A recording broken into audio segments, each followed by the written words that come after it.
Do you know everything about blood sugar? What should your blood sugar be? And when should it be at a certain level? Stay tuned.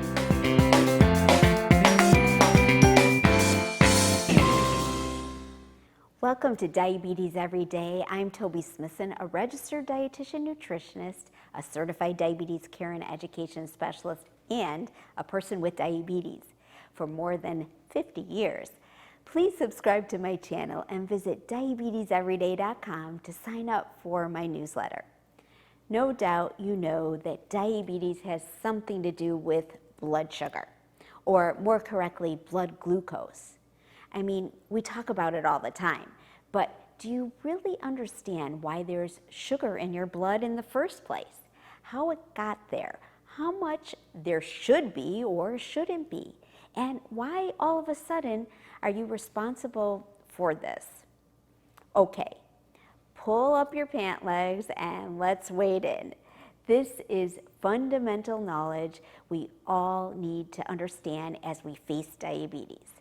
Now, here's the perfect line to lose an audience, but don't go. This is 20 seconds. Ready? Let's talk chemistry. I'll give you a second to recover, okay? Understand that sugar is both a common term, like for table sugar, and a chemistry term. When we say blood sugar, we mean the specific chemical sugar, glucose. Diabetes is all about glucose. There are lots of sugars. Table sugar is sucrose, malt sugar is maltose, milk sugar is lactose, and you've probably heard of fructose. It's okay to say blood sugar because we all know what that means. But it's really blood glucose because that is the specific sugar that circulates in our blood. So, why does glucose circulate in our blood anyway? Because it's our fuel.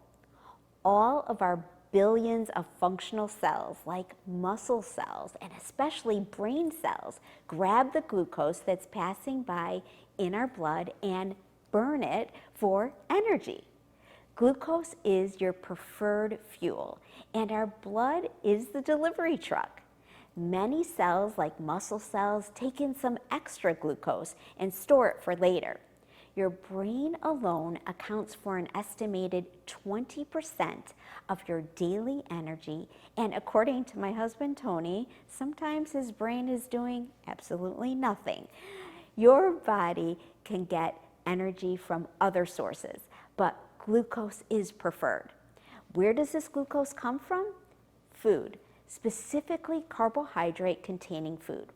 All sugars are carbohydrates, but so are starches and fiber. Starch and fiber are made from many sugars bound together, including lots of glucose. The difference between sugar and fiber is like the difference between a single brick and a brick house made from thousands of bricks. Starch is in between, more like the proverbial brick outhouse. When you eat these foods, all the glucose bricks that are freed in digestion go straight into your bloodstream, adding more glucose to your blood. Got that? The glucose from the carbohydrate food that you eat goes straight into your blood. Now, it happens that there's a Goldilocks, just right amount of glucose we want circulating around in our bloodstream. On your blood glucose meter, that reading would be something like 85 or 4.7, depending upon where you live. That's just two different ways to measure blood glucose. 85 milligrams per deciliter in the US and other places, or 4.7 millimoles per liter in Canada and other countries. Don't get hung up on the math. Our Goldilocks blood glucose level means you have approximately 4 grams of glucose circulating in your blood. That's 4 grams, between 1 and 2/10 of an ounce. That's approximately equal to the carbohydrate from 2 club crackers, or 1/4 of a small apple, or 1 teaspoon of maple syrup. So you may ask, If people only have 4 grams of glucose circulating in their blood for a perfect reading of 85, and every gram of glucose they eat goes straight into their bloodstream, what happens when they eat? When we eat, say 40 grams of carbohydrate, like half of a large baked potato, 10 times 4 grams, wouldn't that make the blood glucose level 850 instead of 85? Yes. Now you have it. That would make blood glucose 850 milligrams per deciliter or 47 millimoles per liter. Except your body has that worked out perfectly, unless we have diabetes. I'll explain. Ordinarily, as soon as that digested potato sends blood glucose levels rising, your body releases insulin. Insulin rounds up the excess blood glucose and begins escorting it into the cells that can store it for energy or to special storage space in your liver. Blood glucose will definitely rise, maybe to 180, but insulin is working away. Normally, blood glucose will be 140 or below 2 hours after eating and continue returning to a normal range below 100. With diabetes or pre-diabetes, this doesn't happen efficiently. So what is happening? What's different with diabetes? Well, either there is essentially no insulin being produced, that's type 1 diabetes, or some cells are refusing insulin's influence and are not taking in glucose for storage, leaving that sugar circulating in the blood.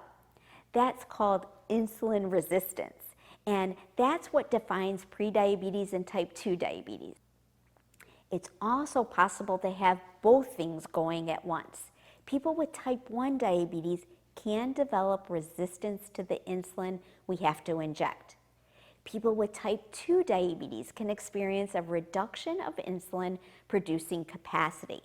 The bottom line and what actually defines diabetes is that blood glucose levels go higher after eating and stay higher after meals for longer than normal. All right, let's talk numbers. First, understand that my use of the word normal isn't about you or me.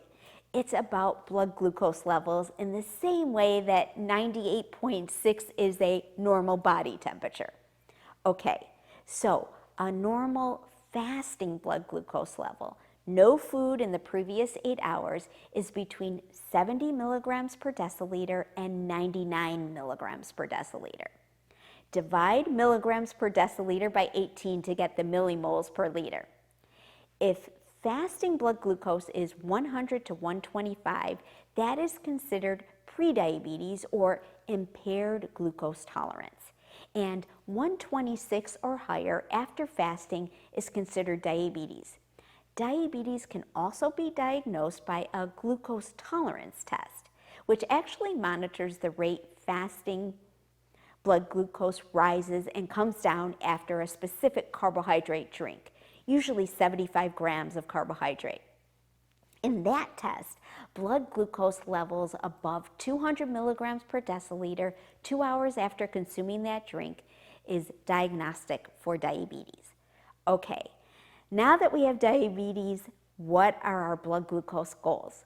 We know that high blood glucose levels are damaging and over time can lead to serious health issues. But this is really important. Managing our average blood glucose levels can greatly reduce those health risks even if our blood glucose levels aren't normal. One measure of our average glucose level over time is the A1C test. It's not perfect, but we know that an A1C lower than 7% is correlated with a greatly reduced risk for heart, kidney, eye, and nerve problems. An A1C of 7% indicates an average blood glucose level over a 90-day period of 154 milligrams per deciliter, about 8.6 millimoles per liter.